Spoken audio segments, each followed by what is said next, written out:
यो राजेश हमाल पनि फिल्म खेल्ने भनेर फलाम सलाम भन्ने त यो ठिक रहन्छ यसको त ध्यान मात्रै रहेछ यो काइतेको खै त ऊ त्यति राम्रो बोलेका छन् त अरूले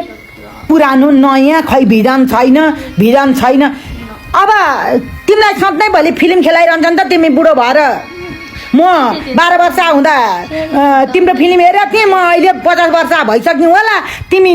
जस्ता तस्तै देखिन्छौ अब तिम्रो त छोरी छैन छोरी हुने बेला सबै फाल्यो होला अब तिमी निसन्तान मान्छे प्याउरो नबोला बाबु के भन्नु तिमीलाई त बाबु भने नि हुन्छ हुन त हामी त काम धामले बुढी देखिया मात्रै हो तिमी चुप लाएर बस खै दिनेश शर्मा उसले के अरे निखिल उब्रेतले त राम्रो बोल्छन् त राम्रो भनेका छन् त के तिमीलाई एउटा पद दिएर आइज भने भए हुन्थ्यो तिमीलाई त के छ सम्पत्ति ल्याउनुलाई बाटुन्जेल खाने हो केही छैन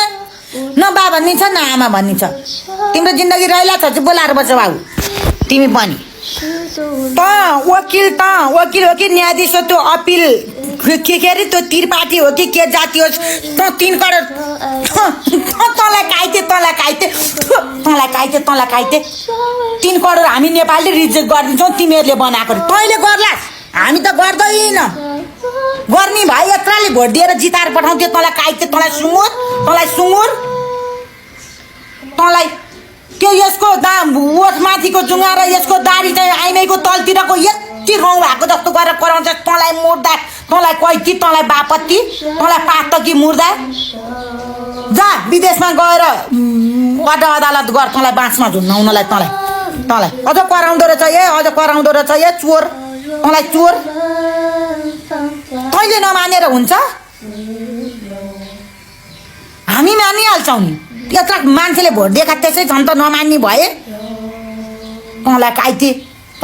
यो काइते त कराइरहँदो रहेछ यो काइतेलाई गाला 2-4 झापडा हानी मान्छे नभएर कराएको यो काइते